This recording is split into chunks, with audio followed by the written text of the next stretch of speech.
자, 오늘은 분당차병원의 김우람 교수님을 모시고 이야기를 좀 나눠보도록 할게요. 대장학문외과를 전공하시는 우리 김우람 교수님께서는 거기까지입니다. 더 이상의 설명은 분당차병원 홈페이지를 확인하시면 되겠고요. 우리 김우람 교수님께서는 분당차병원의 대장학문외과 교수로 재직 중이신데 굳이 대장학문외과를 선택하신 이유가 있을까요? 학창 시절 때 1993년인가 4년인가 신흥경 주연의 종합병원이라는 게 있어요. 나 솔직히 너 마음에 안 들어. 그때 응급실에서 뭐 하는 의사들의 모습이 되게 멋있어 보여서 사실은 이제 저희 집에는 아무도 의사가 없어요.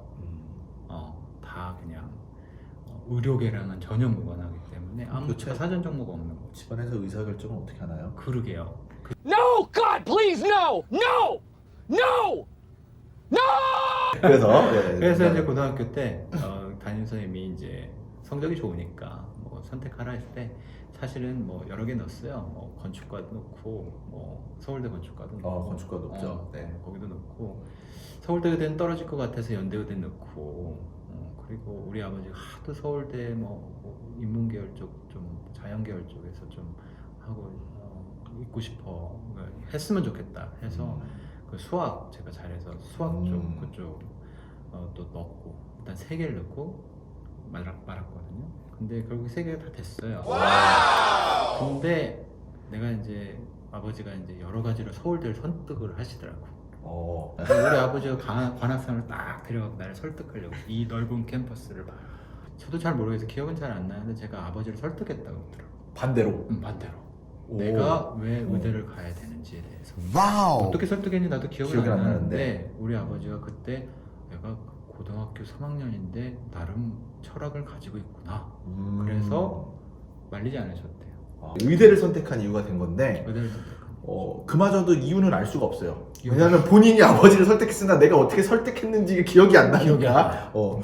기억이 이제 20년 지나면 가물가물하기 때문에 나이를 먹으면 기억이 잘 20년이 넘었어요. 그래서 그렇습니다. 그래서 의대를 갔네요. 그래서 의대를 갔는데 거기서 이제 학창 시절을 보내면서 이제 왜 외과로 갔는지를 얘기를 해야 되겠네요. 그럼 또 이제 대장학문외과 가기 전에. 사실은 공부하다 보니까 신경 관련한 거 공부가 되게 재밌더라고요. 그래서 신경외과를 하려고 그랬어요. 나는 이제 운동도 좋아하고 막 가만히 있는 걸 잘 못하고 남들처럼 이렇게 막 앉아서 책상에 앉아서 이렇게 설명하고 그런 거 잘 못하니까 뭔가 활동적이고 막 이렇게 내 손으로 뭔가 왕년에 축구를 잘하셨습니다. 그렇죠. 왕년에 축구를 엄청 잘했죠. 잘했습니다. 네. 그래서 사실은 이제 뭔가 손으로 조작하고 뭐 하고 하는 걸 하고 싶어서. 하고 싶어서 그 중에 제가 이제 머리 쪽으로 이제 신경 쪽에 관심이 많다 보니까 공부도 그쪽으로 많이 하고 그래서 관심 많은 신경외과를 하려고 했는데 실습 돌고 나니까 내가 생각한 신경외과가 신경외과가 아닌 거예요.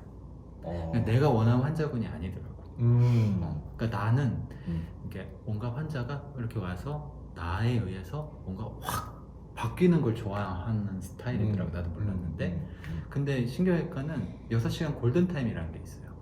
그래서 나의 의지와 관계없이 환자가 그 시간대에 못 오면 그냥 어떻게 해줄 수가 없죠. 어떻게 해줄 수가 없는 거예요. 그게 너무 안 좋아 보였어요. 그런 환자를 계속 보고 있어야 되고 해줄 수 없는데 재활치료밖에 방법은 없고 그래서 그 다음에 이제 외과를 들어왔는데 환자들이 막 아파하고 막 들어오는데 다 웃고 나가는 거예요. 그래서 외과를 선택했어요. 자, 그래서 대장학문외과가 이제 왜 픽 됐을까요? 메이저 우리가 외과에서 메이저라고 생각하는 건 그게 사실 위장관도 있지만 위장관 수술이 2개밖에 없잖아요. 하나 다 자르냐 반만 자르냐 이거밖에 없기 때문에 수술의 약간 다양성이 좀 밋밋해요. 그래서 크게 매력적이지 않았고 다만 이제 대장학문외과는 약간 중등도에서 약간 좀 안 좋은 환자도 같이 있으면서 다양한 수술을 할 수 있는 그런 그렇죠. 그게 있어서 좀 매력적이었어요.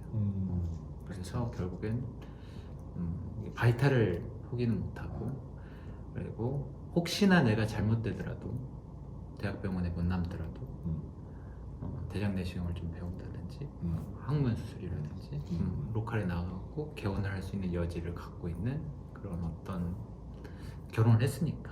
음. 결혼 안 했으면은 아마 그런 생각 안 하고 아마 지금 간이식 하고 있었죠. 결혼을 해버렸어요. 그렇게 해서 이제 대장외과를 선택했다. 만족하십니까? 만족해요. 아, 네. 사실 저도 개인적으로 여러 다른 외과 분과 중에서 가장 다양성을 많이 확보하고 있고 양성 질환부터 악성 질환, 암이라고 하는 그런 필드에서 다양한 질환을 가장 많이 볼 수 있는 분과는 외과 내에서는 역시 대장내과가 맞다고 생각을 하고, 그래서 일반적으로 또 많은 일들을 다른 분과에 비해서 환자들한테 해줄 수 있지 않나 생각이 됩니다. 자, 그래서 대장외과를 선택을 하셨고 그동안 쭉 다 이렇게 몇 년간 이 길에서 쭉 계셨는데, 대장외과 의사를 하면서 내가 그냥 뿌듯하다고 느꼈던 그런 경우, 뭐 좋았던 경우, 생각나는 경우. 사실 요즘에 내가 되게 기분이 좋아요. 요즘에 무드가 아주 그래요? 좋고. 아, 그래요? 왜냐면 요즘 업돼 있나요? 역대 있죠.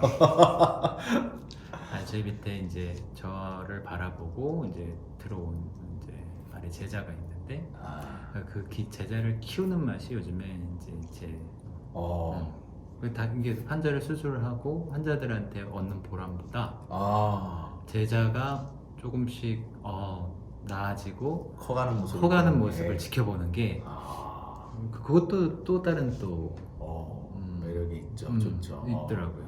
뭐 본인이 훌륭하고 뭐 과에 이런 장점들도 있다 보니까 뭐 된 거라고 생각하시는 것 같은데. 아니, 어쨌든. 저를 바라보고 왔네. 그래요? 저한테 배우고 싶어. 그리고 어디를 보고 간 거죠? 그건 얼굴을 나도 보고 모르지. 볼 데가 몸이 없겠죠? 뭐 무슨 좋은 살을, 것도 그래서 아니고. 살을 빼시나요? 뚱뚱할 때도 나를 뚱뚱할 바라봐주고 때도, 이렇게 했다. 그렇지. 예, 알겠습니다. 뭐 분당 철병원 외과의 뭐 기둥이시기 때문에 제가 더 이상 건드릴 수가 없습니다. 자, 보람이 가장 있었던 환자는 기억나는 분이 누가 있을까요? 최근에 이제 뭐 저도 유튜브 뭐 병원에서 홍보한다고 하니까 찍어주고 저 봤던 것 같습니다. 네, 하이팩하고 5년 있다고 잘 완치되신 분 저도 있고. 봤었습니다. 근데 그런 분들 말고도 지금 잘 가시는 분들 되게 많은데 사실 잘 된 분들보다 또 안 된 분들도 사실 기억에 많이 남아요. 맞아요. 누구 하나를 이렇게 꼭 집어갖고 이 사람이 기억에 남는다. 저의 하이팩 수술한 모든 환자분은 다 이름도 기억하고 환자분 어떻게 수술했는지 다 기억이 나는데, 사실 최근에 올해죠. 올해 한 2개월 전이에요. 하이팩 수술 또 하나 했는데 그분은 전남대 쪽에서 오셨어요. 저희 이제 대장학문외과 아시는 곽 교수님, 광모 교수님이 보내주신 광모 환자. 교수님이 이제 수술하시고 이제 광모 교수님 한번 여기 출연시켜야 되겠는데.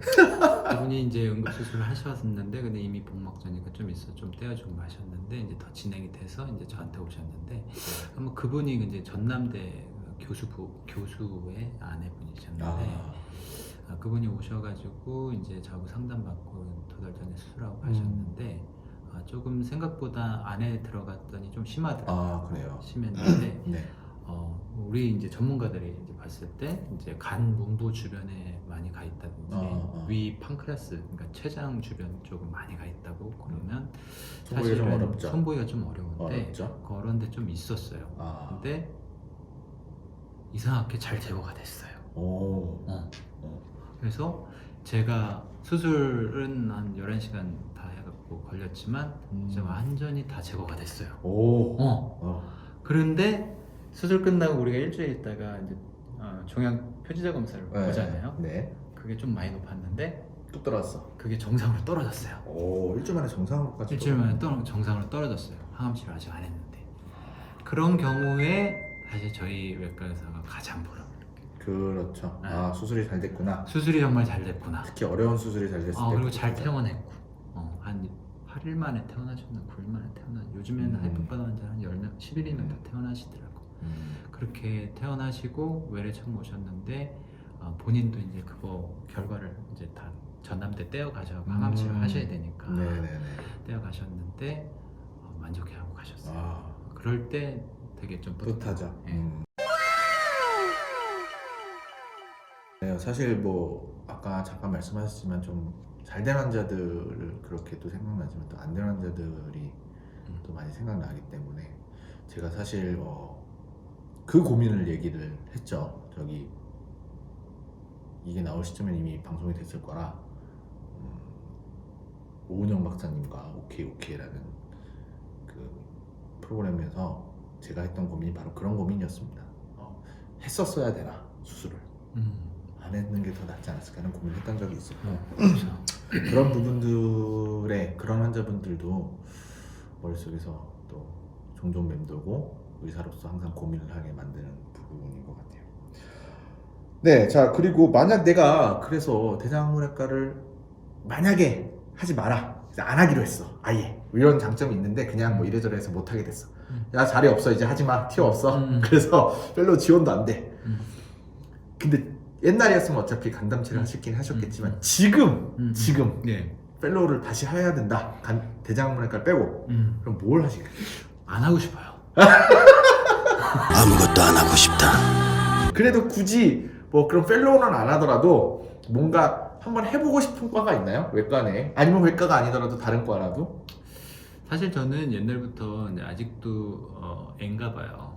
저는 그 19살 때 제가 그러니까 의사를 꿈꿨을 때, 근데 외과 의사를 꿈꿨을 때도 그렇고 판서전 말 그대로 모든 걸 다 할 수 있는 서전. 예전에 낭만 닥터 거기 나왔잖아요. 낭만 닥터 김사부가 되고 싶다. 사실 저도 그런 사람 되고 싶었어요. 네, 내 안에서 모든 게 다 컨트롤 되는. 약간 그러고 싶죠. 네네. 흉부외과도 되고 하고 약간 싶었고 다 될 수 있는. 다 되고 정형외과도 좀 그래 부러진 거 다 맞춰줄 수 있고 그리고 간담체외과도 같이 해서 간담체외과랑 대장문외과랑 배 안에 있는 거 모든 거 다 갖출 수 있잖아요. 그래서 낭만 닥터 김사부고 옛날로 얘기하면 닥터 K. 닥터 K 닥터 K 맞아. 말하면 저기 닥터 K입니다. 아직 머릿속에 닥터 사실 K. 제가 아내한테 저한테 펠로우 2년차 끝나고 나서 한번 얘기한 적이 있어요. 나 간담체외과 펠로우 1년만 하고 싶다. 우리도 그런 얘기가 있었어요. 그래서 요즘 이제 대장문외과랑 간담체를 퓨전을 해서 1년을 해서 이제 간의 기본적인 건 조금 떼고 할 수 있도록 하는 거가 얘기가 좀 오가는 게 있긴 있었죠. 네네. 네, 그렇게 하고 싶다. 네. 근데 아내가 눈을 부릅 뜨더라고요. 또 1년을 근데 2년 동안 제가 집을 못 갔으니까. 근데 내가 보니까 정말. 그런 소위 말하면 하나만 하는 게 아니라 이렇게 다양한 수술을 할 수 있는 판서전이 되려면 김씨여야 되나 봐요. 닥터 K도 K고 김사부도 김사부라서 저는 안 될 것 같습니다. 김씨가 아니라서 K가 아니라서 선생님은 후보는 될 것 같네요. 그러네. 낭만 닥터 김사부고 닥터 K고 다 K로 돼야 되기 나도 때문에 김사부예요? 우리 그렇네. 우리 펠로한테는 김사부. 펠로한테 김사부님 하시겠네요. 분당차 김사부. 그치. 자 근데요 우리 김사부님, 만약 내가 의사가 되지 않았으면 뭐가 됐을까요? 어떤 일을 하고 있을까요? 뭐가 됐으나? 뭐라도 하고 있겠지 뭐. 가정주부 하고 있지 않을까? 가정주부. 우리 아내한테 돈. 유후. 아내한테 모든 걸 다 맡기고 맞벌이니까. 근데 의사를 안 했으면 만날 수가 없잖아요. 저기 전공의 때 만난 건데. 그래서 그래서 어쨌든 가정주부를 하고 있었을 것 같다. 가정주부. 그렇죠. 가정주부 진짜 어려워요. 가정주부 어렵죠. 애 보면 정말 어렵죠. 네, 어렵습니다. 네, 가정주부 중에 이제 애가 다 큰 곳에 가정주부. 다 애가 다 큰 가정주부. 남편이 아내가 주는 돈으로 나는 커피만 이렇게 커피숍에서 커피숍 탐방을 하는 가정주부를 하고 싶다. 그래서 참 굉장히 남들 부러워하는 직업이라고 하기 좀 애매하지만 그걸 꿈꾸시는 분이에요. 네, 오늘 그 분당 차병원의 김은환 교수님 모시고 굉장히 재밌는 얘기를 많이 나눠봤습니다. 오래간만에 뭐 한 반은 알고 있는 얘기였고 반은 또 좀 새로운 얘기들도 좀 있었는데 재밌어요. 가정주부 이런 거는 전부 새로운 얘기였고 아무튼 분당차 김사부로서 지금 잘 지내고 계시는 것 같아서 너무 보기 좋고 또 어쨌든 저희 연세대학교 출신의 우리 선생님으로서 교수님으로서 또 많은 역할을 해주시고 또 후학 양성에도 이렇게 뿌듯함도 본인 느끼시면서 실제로 그 후학이 정말 이렇게 뿌듯함을 느낄 만큼 잘해주고 계신지 모르겠지만 어쨌든 본인도 그 같은 뜻이겠죠? 네. 본인만 이렇게 훌륭하고 계신 건 아니겠죠? 그래야 될 텐데. 그래서 아무튼 사실은 우리 학계의 대장문이라는 그 분야에서 좋은 역할을, 중요한 역할을 하고 계신 것 같아서 저도 선배님으로서 존경하고 멋있다고 생각합니다.